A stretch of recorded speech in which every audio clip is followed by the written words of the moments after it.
ఇప్పుడు మన ఊర్లో ఒక మేస్త్రి ఉన్నాడు. చుట్టూ 10 ఊర్ల పెట్టు పేరు పోయింది కానీ మన ఊరోళ్ళు బంగ్లా కాదు కదా, బాత్రూమ్ కూడా కట్టించుకోరు. ఎందుకంటే ఆయన అంత చక్కటి పనిమంతుడు. మరి మాలు కలిపేందుకు ఉష్కే బదులు మట్టి పోసే బాప్తి. మెట్లు కట్టమంటే గదినికి మెట్లు ఎందుకు, కడ్డీలు వేరిస్తే అయిపోతుంది అని సలహాలు ఇచ్చే రకం. మరి మనోని గొప్పతనం ఊరోళ్ళకి తెలుసు కానీ పక్కూరోళ్ళకి తెలియదు కదా. అబ్బా ప్లీజ్ ప్లీజ్, మేము కొత్త బంగ్లా కట్టాలనుకుంటున్నాం, నువ్వే మా మేస్త్రివి, నీకు కూలి ఎంతైనా మేము ఇస్తాం ప్లీజ్ అని అంటే ఎట్లుంటుంది? ఇగో గీళ్ళ కథ కూడా అట్లనే ఉన్నది.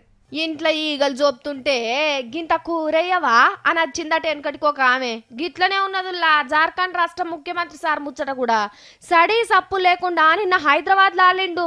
తెలంగాణ ఆంధ్రప్రదేశ్కి వెళ్ళి పెద్ద పెద్ద వ్యాపారస్తులు వచ్చి మా తాన కంపెనీలు పెడితే మంచిగా చూసుకుంటాం అని ఆశ పెట్టిండు. ఓ దిక్కు మనోళ్ళే దునియా మొత్తం తిరిగి మా తానికొచ్చి కంపెనీలు పెట్టుండ్రి అని ఎర్ర గొంగొల్లేసి ఎల్కని చెప్పబట్టిరి.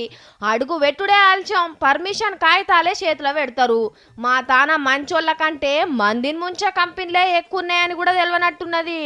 ల్యాంకో, జీవీకే, జిఎంఆర్, ప్రోగ్రెసివ్, ఐవీఆర్సిఎల్ అటువంటి బొచ్చడు పేరు పోయిన మోతవార్ కంపెనీలు ఉన్నాయి. అదేం లేదు, కట్టుమంటే బ్రిడ్జి కడతారు, కూలిపోతే మాత్రం దేవుణ్ణి అడగాలి.